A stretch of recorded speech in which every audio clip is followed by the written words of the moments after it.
reka dusome ijambo ry'Imana igitabo cy'ubuhanuzi Yesaya igice 9 turasoma umurongo wa 13 tugeze ku wa 16. handitse amagambo avuga ngo nicyo kizatuma Uwiteka acira Isiraheli umutwe n'ikibuno, inyindo n'imiberanya icyarimwe. Umugabo mukuru w'icyubahiro niwe mutwe, n'umuhanuzi wigisha ibinyoma niwe kibuno. Abayobora aba bantu barabayobya, kandi abo bayoboye bararimbuka. Bizatuma Uwiteka atishimira abasore babo, ye kubabarira imfubyi zabo n'abapfakazi babo, kuko umuntu wese asuzugura Imana akaba ari inkozi y'ibibi, kandi akanwa kose kavuga ibinyabapfu. Nyamara uburakari bw'Uwiteka ntiburashira, ahubwo ukuboko kwe kuracyabanguye. Imana ituramburira ikiganza.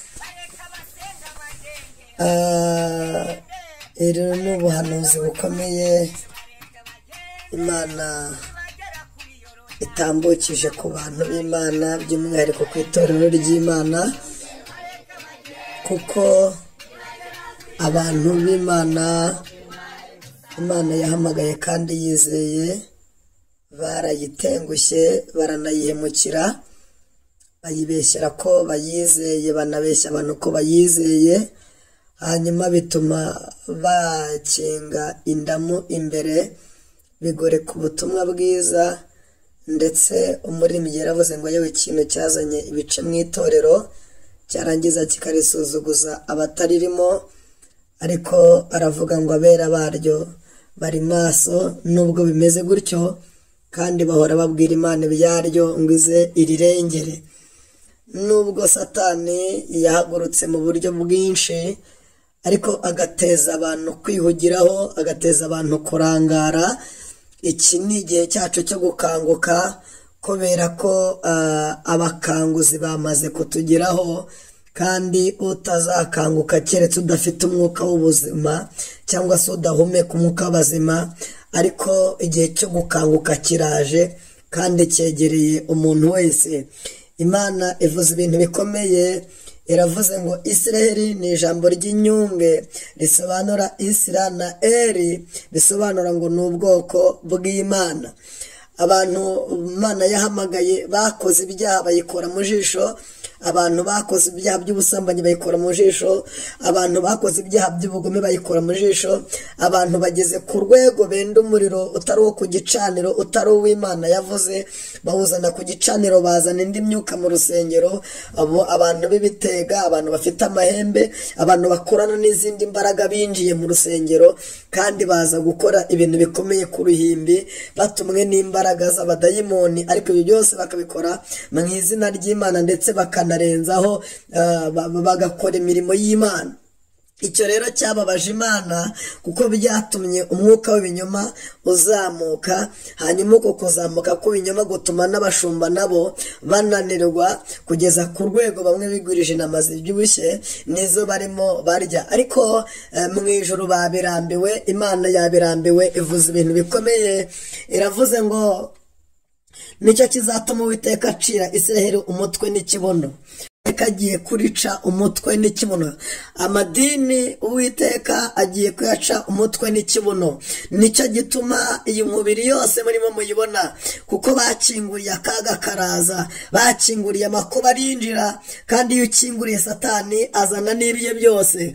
Satani ntabwo ashobora kuza kwereka urutoki gusa, hanyuma wagera ngo ukingure urutoki, ariko ntabwo ari rwo rwinjira rwonyine, ahubwo ahita yinjira wese. Abantu bihamagara bihamagariye ibyago birabitabye, abantu bihamagariye amakuba arabitabye, abantu bihamagariye akaga none karabitabye. Yemwe bantu bari mu nzira ijya kurimbuka, mwayobejwe n'uburyarya bw'abigisha, none ubugingo bwanyu murabutabye, mubwohereje Gehinomu. Imana ibatumyeho ivuga ngo nimugarukiraho, abafite amatwi yumva nimuze duhungire ku Uwiteka. Izina ry'Imana nirihimbazwe cyane. Zaburi ya 91 yaravuze ngo uba mu rwisho rwisumba byose azahama mu gicucu cy'ishobora byose. Abantu bavuye mu bwisho nimugire vuba mugaruke, kuko Uwiteka Imana ariziye kandi agiye gukora ibikomeye. Ni ahantu abantu bazamuhungira, abazajya mu giti azabasangayo, abazurira indege bazamusanga aho bazajya,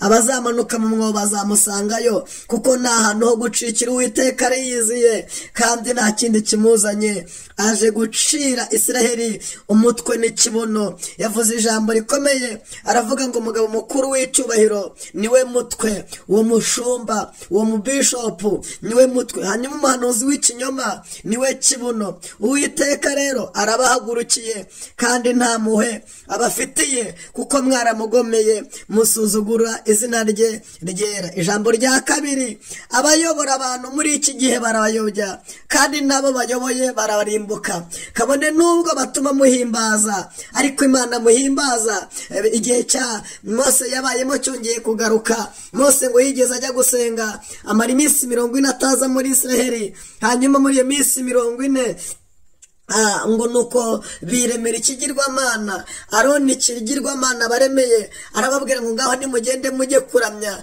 dore Uwiteka Imana wabakuye mu Egiputa akaba bagejeje akabambutsa inyanja itukura. Ngo abantu bikubita hasi batangira kuramya. Kubera iyihe mpamvu?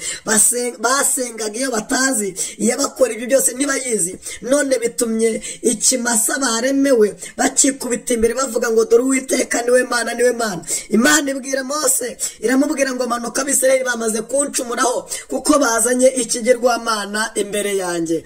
Imana itabara ubugingo n'ubuzima bwanyu. Yemwe bantu nimukanguke, kuko mwaramije ikigirwamana mubyita Imana. Mwajyanywe n'inyigisho z'ibinyoma, imitima y'abantu yabaye ibirimarima, irabashuka cyane kugira ngo bayoboke inzira z'icyaha, bayoboke inzira za Satani. Abantu bari kuramya Antikristo, abandi bayotse inzira z'ubutunzi, ariko bemera kurya inonorano, bemera kurya ibyaterekerejwe. None bizaniye akaga gakomeye. Mwuka yavuze ibintu 7. Imana yavuze ijambo rikomeye. Irya mbere yavuze ngo iki ni igihe umwuka agiye kuvuga yeruye, ntabwo azongera gucira abantu umugani. Icya kabiri, Imana izanye umunzane mu itorero, abantu bagiye gupimwa ku rwego rukomeye. Umushumba azapimwa, umuririmbyi azapimwa, umudiyakoni azapimwa, umuhanuzi azapimwa, umunyagice azapimwa. Umunzani waje mu itorero. Ijambo rya kabiri, akayunguruzo kagiye kuyungurura. Abantu ibyo bizeye bigiye kugaragara, abantu ibyo twizeye bigiye kugaragara. Nimba abantu baranoze cyangwa se nimba barabaye ibiheri bigiye kugaragara, kuko akayunguruzo kamaze kwinjira, kandi abantu bagiye gutungwa n'ibyo bahunitse. Ni mu nyumve torero, abantu bagiye gutungwa n'ibyo bahunitse. Niba utarahunitse ukaba uvuga indimi ntizizagukiza, nimba utarahunitse ukaba uvuga ubutumwa bwiza ntibizagukiza, nimba utarahunitse ukaba warushumbye abantu ntibizagukiza. Umuntu agiye gutungwa n'icyo yahunitse. Imana ituramburira ibiganza, kandi impamvu zabyo nuko abantu nibaramuka bagiye guhinga,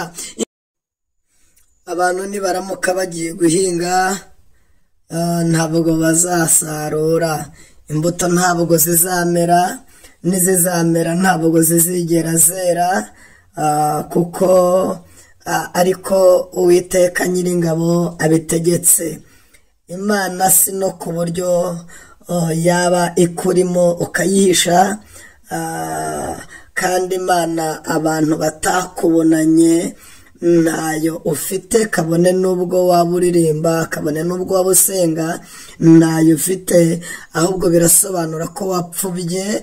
Ukwiriye kongera gusubira ku rufatiro, hanyuma ukamubareka kuba nka nta bwenge wagiye nta rwandiko ngo azinjira nk'uko abandi binjira, ahubwo ukongera ukanyura ku ifatizo bakaguha urwandiko rw'agatanga ka mbere, hanyuma nawe ukazabona kugenda muri iyi nzira wujuje amahame n'amabwiriza by'iyi nzira. Ijambo ry'Imana ryavuze ngo abayobora aba bantu barabayobya, nicyo cyatumye umenya yavuga ngo nimubareke bagende ikivunge, bareke bagende ikivunge.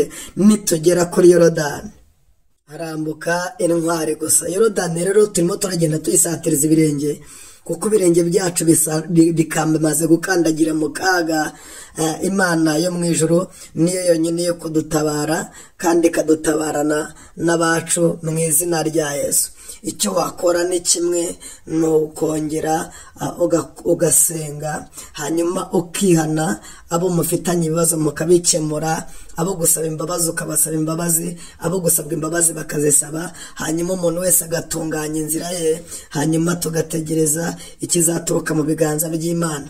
Kandi bantu banyagihugu, mugasengera igihugu cyanyu, kuko iminsi tugezemo iragoye, kuko igiye kuremerera abasenga n'abadasenga. Imana yo mu ijuru ibaramburira ibiganza, kandi ukuboko kwiza kw'Imana kubane namwe.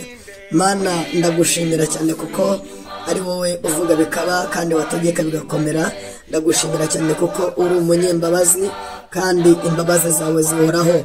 Ngaho turakwinginze ubutumwa bwawe ubukurikirane, kandi ubusohoze ku bugingo n'ubuzima bw'abizera, kugira ngo utabare ubuzima bwabo, ubukure mu biganza bya Sekibi, kuko ibyago bisa nk'ibyitugatugiye ku rugi, kandi nitwebwe bishaka. Nicyo gituma tugusabye imbaraga zo kubutegeka mu izina rya Yesu. Muri mwe yaravuze ngo dufite gutinya habe na gato, kuko ubuzima bwacu buba muri we, haba mu byago cyangwa se mu makuba. Yavuze ko turengeresha imbaraga ufite. Turakwinginze udukureho umwuka w'urupfu ku bana bacu, ku miryango yacu, ku itorero. Nyaboneka Imana Nyiringabo, turamburira ikiganza, imbaraga zawe nyinshi zidutwikire, maze ubugingo bwacu burushaho kumatana n'agakiza kawe, kugeza ku munsi mwiza tuzagusanganira mu izina rya Yesu Kristo umwami wacu. Amen, amen, amen. Imana ibaho umugisha, hanyuma umuntu wese yihutira ubutumwa bwiza, kandi agaruke mu mwanya yumva icyo umwuka abwira amatorero. Imana ibaho umugisha. Murakoze.